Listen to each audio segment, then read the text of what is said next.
Madam President, I rise to discuss the pending vacancy on the United States Supreme Court, and I do so on a very momentous day in American legal history. May 17 today is the anniversary of the Supreme Court's decision in the pivotal case of Brown versus Board of Education. On May 17, 1954, the Supreme Court ruled that the promise of equality stated as paramount in the Declaration of Independence and then reaffirmed in the 14th Amendment to the Constitution passed in the aftermath of the Civil War could not be denied to little school children based on their skin color. The Brown v. Board case was actually 5 cases consolidated together, one from Virginia, one from Kansas, one from Delaware, one from South Carolina, and one from the District of Columbia. While most of us know the issue in Brown and what the case resolved, few remember that the Brown ruling was in serious jeopardy because of the death of a Supreme Court justice and the deep divisions on the court among the remaining 8 members. It was only through the prompt filling of a judicial vacancy that the court was able to come together and render a ruling in America's best interest. The Brown case was originally argued in 1952. And the court that heard the argument was hopelessly divided. So divided, in fact, that they asked that the case be re-argued in 1953. And then, to make matters worse, Chief Justice Fred Vinson died before the re-argument. By many accounts, his death left the court evenly divided over an issue of the most fundamental importance. Had the vacancy left by the death of Judge Vinson persisted, there is no way of predicting whether the Supreme Court could have even resolved the case. Imagine how different our history as a nation would be if the Supreme Court had been unable to decide on that matter of fundamental importance. But President Eisenhower nominated former California Governor Earl Warren to fill the vacancy. The Senate did its job, held a prompt hearing, and confirmed the appointment. And Chief Justice Warren then used his skill to cut through the division and convince his colleagues that the court should speak unanimously and say that a child's skin color should not determine which school he or she should attend. Because the Senate did its job, the court was able to do its job, and all America was lifted. I've listened to my colleagues and to Virginia citizens about the current Supreme Court vacancy for 3 months. And I've come to this conclusion. I think the Senate is treading on dangerous ground here. We are communicating, and I think the communication could be unintentional, but we are communicating a message to our public that is painful. And our actions in this high-profile matter are creating pain among many of my constituents. And I fear that a precedent is about to be set that could undermine all 3 branches of our government. So I offer these comments today because the Senate can correct the dangerous message we're sending, and I hope that calm reflection will call us to honor the great traditions of this body. The death of Justice Scalia on February 13 created a naturally occurring vacancy on a court that is statutorily required to have 9 members. Within hours of Justice Scalia's death, the majority leader announced a blockade on the vacancy, declaring that no nomination by President Obama would ever receive a hearing or a vote. This hastily announced blockade has been described as follows. The majority thinks the American people should decide on the presidential race, and that therefore this nomination should be for the next president to make, even if that means a Supreme Court vacancy for more than a year. I want to examine the majority rationale. What has the Senate done in other instances when a vacancy has occurred during the last year of a president's term? Well, that's easy enough to find out. Before Justice Scalia's death, more than a dozen justices have been confirmed during a presidential year. And for the last 100 years, with the exception of nominees who have withdrawn their nomination, the Senate has taken action on every pending nominee to fill a vacancy on the court. In the past, some senators have suggested that a vacancy occurring during the final year of a presidential term should be entitled to less deference than other executive nominations, but that's related to the question of whether or not a senator votes yes or no. And of course, senators are free to vote yes or no on nominees. But the refusal to even consider a nominee is unprecedented. Beyond the precedent of previous Senate actions, let's look at Article 2, Section 2 of the Constitution. It says that the president, quote, shall nominate and, quote, appoint by and with the advice and consent of the Senate, close quote, various officials, including Supreme Court justices.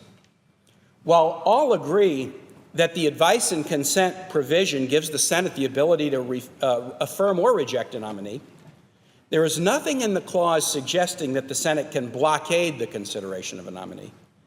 And there is certainly nothing in the clause to suggest that the president's appointive powers or the Senate's confirmation powers are somehow limited in the last year of a presidential term. Finally, the meaning of the constitutional clause was extensively discussed as the Constitution was drafted, approved, and ratified by the states. And Alexander Hamilton's Federalist Paper 76 also discusses the provision at length. All understood that the advice and consent provision was an opportunity for the Senate to determine whether a presidential nominee for a Senate confirmable position possessed, quote, fit character. That's the check against presidential power intended by the clause. The president, knowing that a Senate would inquire into the character of a nominee, would not just nominate people purely for partisan or personal or regional reasons, wanting to fill up the court with people from my state, for example. Instead, fit character would require that the president nominate somebody who could pass that scrutiny in the Senate. And fit character is a phrase with some significant subjectivity to it, giving each senator the ability to decide what it means in a given instance. But the position that the character of the nominee doesn't matter at all, as evidenced by the majority's view that there would be no meetings, no hearings, and no vote, regardless of the person nominated for the vacancy, is directly contrary, in my view, to the intent of the provision. So I look at this, and I believe that the asserted rationale that we should not take up the Garland nomination because the vacancy has occurred in the final year of a presidential term is at odds with the text of the Constitution, with the clear meaning of the text as explained during the drafting of the provision, and with the clear line of Senate action in previous cases. So what could explain the blockade of Judge Garland? I obviously don't know, and I can't comment upon motivations that I'm unaware of. But I do want to discuss how it appears a perception that we are leaving, possibly unwittingly, based on my discussions with Virginians. The current Senate blockade is variously interpreted as an opposition to the nominee, as opposition to the particular president making the nomination, or as some effort to undermine judicial independence. So let's look at those three interpretations that are very commonly held by Virginians and others. The first interpretation, is it opposition to the nominee? I think we can dispense with that pretty quickly. The blockade strategy is not based on the character of the nominee, Judge Merrick Garland, and I can assert this safely because the blockade strategy was announced, no meeting, no hearing, no vote, before the president even nominated Judge Garland. It was said, regardless of the character of a particular nominee, they would not entertain a nomination from this particular president.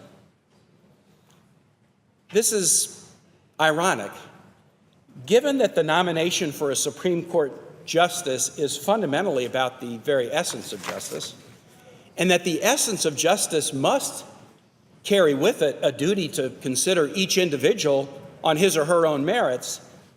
The position that we would refuse to consider Judge Garland on his own merit seems contrary to me to the very notion of justice itself. And now that Judge Garland has been nominated, we also know that the blockade is not about the character of the nominee. Judge Garland has an esteemed record as a prosecutor, private practitioner, federal appellate judge on the D.C. Circuit Court of Appeals. He's the chief judge on that court. His judicial service alone is approaching the 20-year mark on a court that most believe is second importance only to the United States Supreme Court. I have not seen any member of the majority assert any credible weakness in Judge Garland's background, integrity, experience, character, judicial temper, or fitness for the position. Indeed, the majority's senior member, a respected former chair of the Judiciary Committee, has praised Judge Garland as exactly the kind of jurist who should be on the Supreme Court.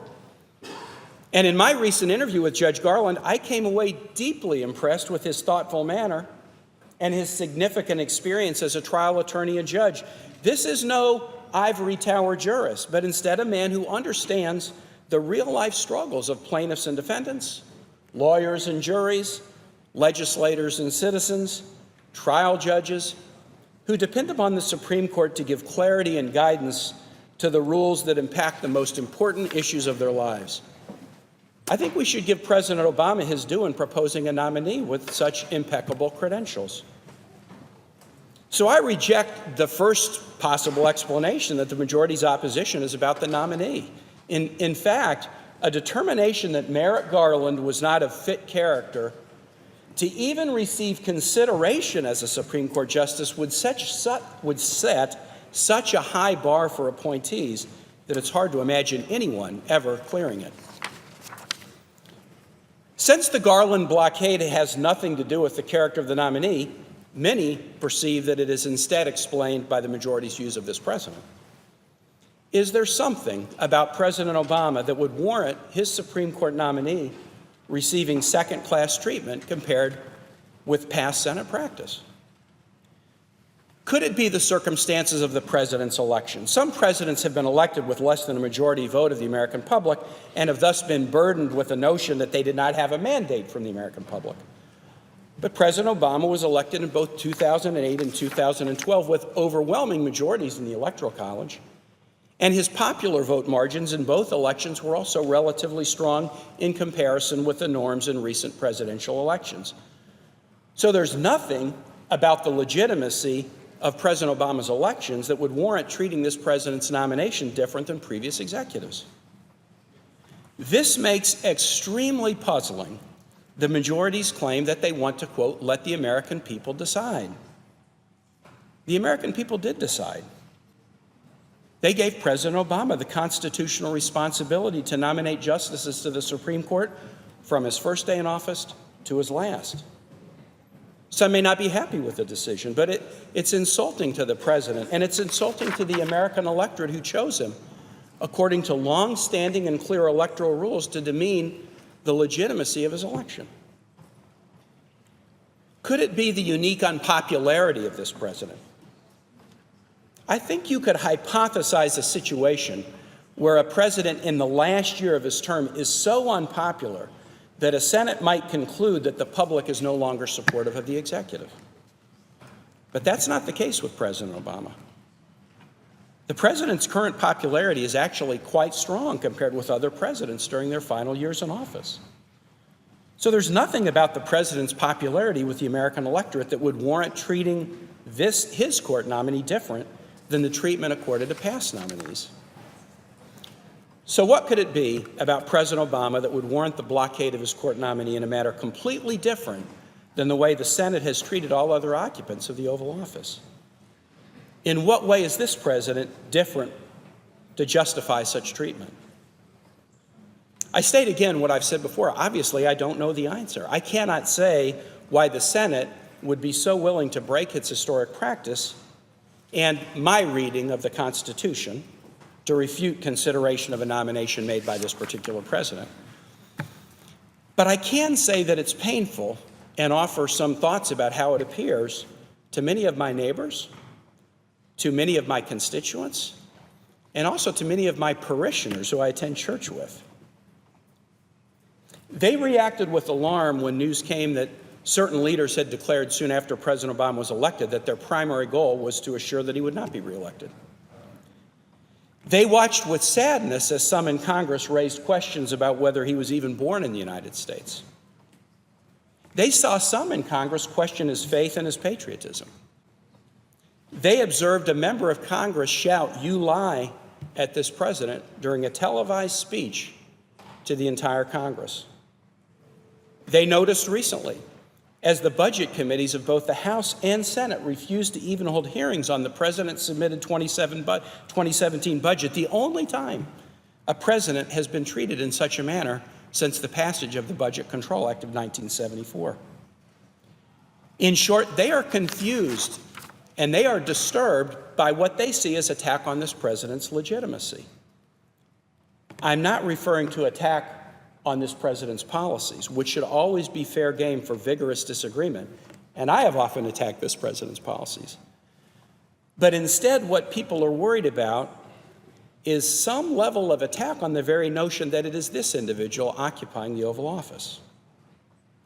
And this latest action, the refusal to even consider any Supreme Court nominee forwarded by President Obama in his final year, when other presidents were granted consideration of their nominees, seems highly suspicious to them. When that blockade is maintained, even after the president forwards to the Senate a nominee of sterling credentials, the suspicion is heightened. And when the asserted reason is the need to, quote, let the people decide, thus suggesting that the people's decision to elect this particular president twice is entitled to no respect, they are deeply troubled. What can explain why this president, the nation's first African-American president, is singled out for this treatment? Again, I don't know, but we cannot blind ourselves to how actions are perceived. The treatment of a Supreme Court nomination by this president that departs from the practice with previous executives and that cannot be explained due to any feature of the particular nominee under consideration feeds a painful perception about motivations. And the pain is magnified when it's in connection with an appointment to the Supreme Court, whose very building proclaims in stone over its entrance the cardinal notion of equal justice under law. There is a third interpretation of the Garland blockade that is also troubling. Some see the blockade as just sort of power politics, as an attempt to slant the court. The death of Justice Scalia creates concern among those who fear a natural transition on the court. And so there's an effort to stop that natural and lawful transition. The blockade on filling a naturally occurring vacancy, in my view, is harmful to the independence of the Article III branch. Even in the 3 months since Justice Scalia's death, the court's rulings have shown the challenges of an 8-member court. On 4 occasions already, the court has been unable to render a clear decision in a case of great importance. And since the blockade, if successful, will probably maintain the artificial vacancy until the spring of 2017, it is likely to happen in other cases as well. And so lower courts and all persons whose rights and liberties are subject to ruling by this court are deprived of the clarity on federal issues that the court was designed to provide. But it's more than just a hobbling of the court's ability to decide individual discrete cases. 70 years ago, when Winston Churchill spoke at Westminster College about the descent of an iron curtain across Europe, he defined the differences between free societies and those driven by tyranny. And key to his description of free societies was an independent judiciary. It's an independent judiciary that serves as a bulwark against executive or legislative power grabs, protecting the liberties of an individual from the overreaching executive or from a majoritarian legislature that does not fully grasp the rights of minorities. That's what an independent legislature and judiciary is designed to do. And I think we all know that this independence of the American judiciary has been one of the great hallmarks of American democracy. In my view, the blockade of the Garland nomination really undermines this independence. The Judiciary Act of 1869 sets the composition of the court at 9 justices with life tenure, and that statute has remained in force for 150 years. When President Franklin Roosevelt didn't like certain rulings of the Supreme Court in the 1930s, he tried to expand the court and elbow out older justices by proposing a forced retirement age and an expansion of the numbers in that Judiciary Act of 1869. Everybody understood that FDR's actions were an attempt to attack the independence of the judicial branch, And so congressional leaders of both parties stood up to stop it. I think this current blockade is the legislative equivalent of what President Roosevelt tried to do. Refusing to consider an Obama nomination in order to artificially maintain a court vacancy for more than a year is as much an attack on the judiciary as trying to expand it beyond 9 members. And I hope we would agree with this. Whether an independent judiciary is attacked by the executive or the legislative branches, we need to be equally diligent in repelling that attack. American diplomats work every day around the world trying to convince other societies of the virtues of the rule of law and the independent judiciary. But the current blockade, unless corrected, suggests that we do not practice what we preach. By refusing to fill a naturally occurring vacancy, we send the message that the rule of law and an independent judiciary are ultimately secondary to having a more favorable or a more compliant judiciary, even if we have to weaken it to attain what we want. Madam President, I once lived in a country with a military dictatorship that held this view of the judiciary. The judiciary was not prized for its independence, but instead it was prized for its slavish obedience to a few in control of society. By refusing to fill a Supreme Court vacancy because a partial and weakened court is deemed more acceptable than a full and lawfully constituted court, we move away from one of our best traditions to become more like legal systems that we are working to change around the world every day. In doing so, we weaken the judiciary by leaving this vacancy that's already affected proceedings. We weaken the executive by hobbling the constitutional power to fill duly constituted executive and judicial positions. But we also weaken the legislative body, which has that important duty of checking these nominees for fitness of character. And by doing it without even being willing to cast a vote, I think we really hurt our own institutional credibility. In conclusion, Madam President, I hearken back to 1954. A matter of fundamental importance to our nation was before the Supreme Court. The death of a justice left an 8-member court that had already shown it was deeply divided and likely unable to reach a ruling. But the Senate did its job and filled the court, and the court could then render a ruling that changed the course of American history for the better.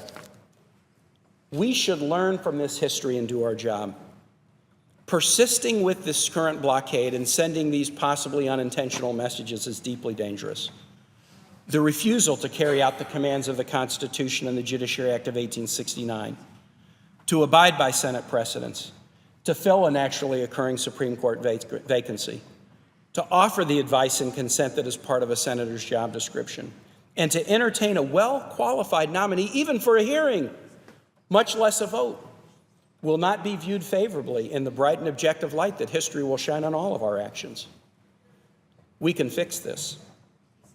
If the Judiciary Committee will hold a hearing, cast a vote, report Judge Garland to the floor, and then ensure that the Senate debates this nomination and holds a floor vote, we will uphold our responsibility. Judge Garland might be confirmed or he might be rejected. But in taking action, rather than mounting an unprecedented blockade, we preserve the ability of each senator to make the judgment about whether Judge Garland possesses the fit character necessary for the position. We act in accord with the Constitution and the Judiciary Act of 1869.